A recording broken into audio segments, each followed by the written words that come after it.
Real briefly, on August 25th, City Council instructed staff to go ahead and prepare the necessary documents for a special election. That election would allow the temporary CIP sales tax, which is a half cent, and the general fund sales tax, which is a temporary general fund sales tax, which is a full cent, to be extended for a 10-year time frame if approved by voters. Real simply put, the questions will include the extension of the current sales taxes that I just mentioned. There's no increase being proposed, and a commitment of the CIP sales tax to improvements and repairs to streets and roads.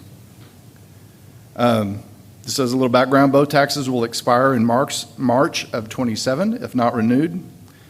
The general fund sales tax, or the 1 cent sales tax, generates approximately $24 million a year. 2/3 of the cent funds police and fire services, with 1/3 of the cent going to general city operations. The CIP sales tax, the half cent, generates approximately $12 million a year. As proposed, those would fund improvements and repairs to streets and roads. Just as a reminder, I've heard some people voice concerns about, well, if everything's going to roads, which is very needed, but what about parks and everything else? Quality of life projects. There is the permanent CIP tax, which will still be in effect, and the park tax. Both can be used for quality of life projects. Approximately, there's about $8 million a year combined for those kind of projects. So the items before council tonight are amendments to the existing sales tax ordinances, the resolution, and the special election proclamation, which you've already read. Mr. Mayor? Yes, sir. May I? You may. Thank you. Mr. Manager, thank you. As you know, I had several citizens call regarding the parks. Yes, sir. And the continuation of services that we offer for our parks, and they were concerned. So I immediately called you and met with you. We talked it through. You came up with a solution to continue to nearly, might be a little bit give or take, but for the most part, our parks will continue to be funded at the current level, maybe slightly less. Mr. Rainey, that ought to make you happy. And so I talked to those folks over Thursday, Friday, Saturday of this past week. Their concerns were met, alleviated, I should say, and they were supportive of the efforts that you made. So thank you for doing that. Second thing, Mr. Mayor, I had a meeting this morning with, I think, Mr. Moore, with Casey Moore with the city, Ms. King with the chamber staff, and Ms. Jordan, the head of the chamber, to talk with the business community about this. Ms. Jordan can speak for herself. She's welcome to come up here if she'd like. If that's all right, Mayor. We had a nice chat. We're on the same page about the need for this for our city.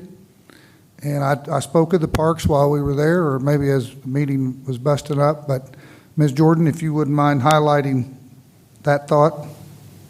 Yes, we spoke about the hopeful upcoming election, how excited we are to get started on it. We're ready to hit the ground running as soon as you guys approve the election, and I'm happy to answer any questions you might have. Well, I want you to know I'm appreciative of your time, and I'm grateful for your help. Thank you. Mr. Mayor, I do want to, I know Mr. Smith's here in the audience, and I know he had a concern about the parks. He called me twice. And we had a nice chat, and I believe he's satisfied with the, I don't want to speak for him, but I'd like to hear from him that he's satisfied with the solution that the city manager came up with. Thank you very much, Councilman Moore. My name is Rick Smith. I live at 10509 Quovatus Drive, Arcadia 73007. Now, that's the mailing address, Arcadia. I actually live in the city of Edmond in Councilman Moore's district. We call it fake Arcadia, where we come from. We call that a good councilman. I first saw that you were limiting the half-cent sales tax to streets when I read it in the paper a couple of weeks ago. I went back and watched the city council meeting from that night and your long discussion about it, very thorough discussion. And I called Barry because I was very concerned. I'm on the Park and Rec Advisory Board. I've been on the board for about a year. And so I was very concerned about future funding for parks. I mean, we've got a budget, we've got capital projects, as you all do as well. I know ultimately you approve them, and that's why we're called an advisory board. But I just wanted to express my concern about future funding. Barry and I have had several discussions. I've also had discussions with others, and I think the solution is fine, but I hope that we can come back in a couple of years and look at other funding resources and revenues to help parks. And so I appreciate your time tonight, and I'll certainly be supportive of this. Thank you, Mr. Smith. Mr. Mayor, that's all I have. Thank you, sir. Other comments? Mr. Smith, those are good words. We do need to look for other sources for parks and additional streets and roads and other things. And especially when we draw council's attention and everyone's to page 354 of their materials, I still contend and want to take note that being in last place doesn't get us one extra sales dollar.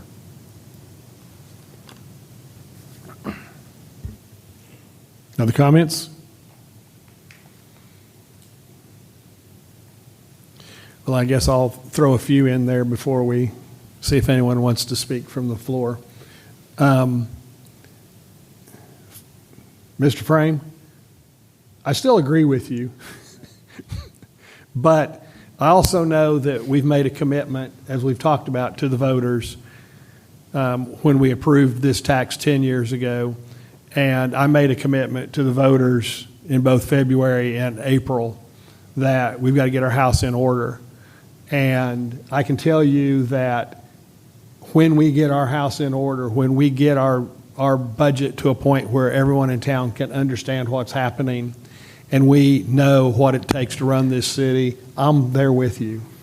You might back off. Everyone knows and understands. Is there anyone in the audience that would like to speak to this tonight?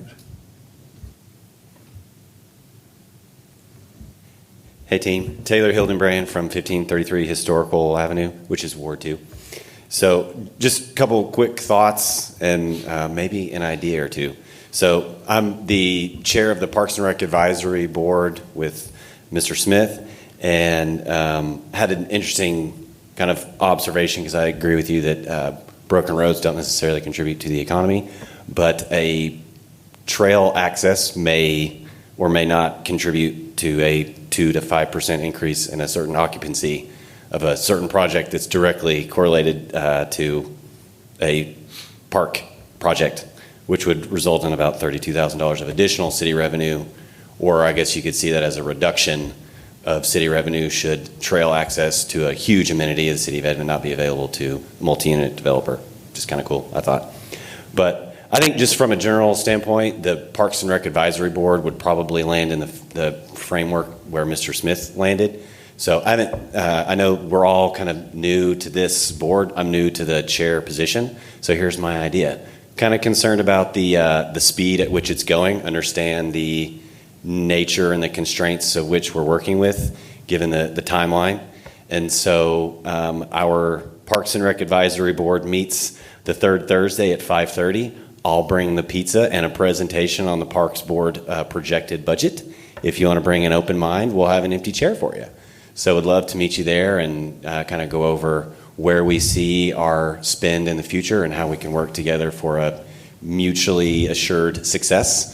There's a really popular book out there that says plans fail for lack of counsel, but with many advisors, plans succeed. So I think that's pretty good counsel, and that's what we're here for, is some advisory of the Parks and Rec variety. So, Mr. Mayor? Yes. I spoke with former Mayor Nafee about that, and somebody from the city staff, the city manager, it might be Mr. Conyers, I'm not sure who, but they'll be in attendance at that park meeting for an overview of the process on the budget, on the tax with the parks. great. Yeah, and I think some city presence there would be great. Also, Joe's Famous Pizza is pretty good, so it'll be there if you want to partake. So thank you for your time. Thank you. Anyone else?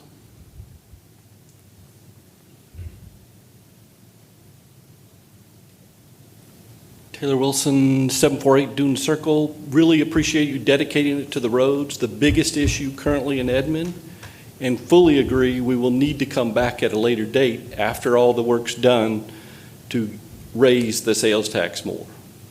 And I highly encourage, Brad's been running around a document to look at sponsoring activities both in the parks, which I know they fully approved, might be additional revenue source that could be utilized. Thank you. Thank you.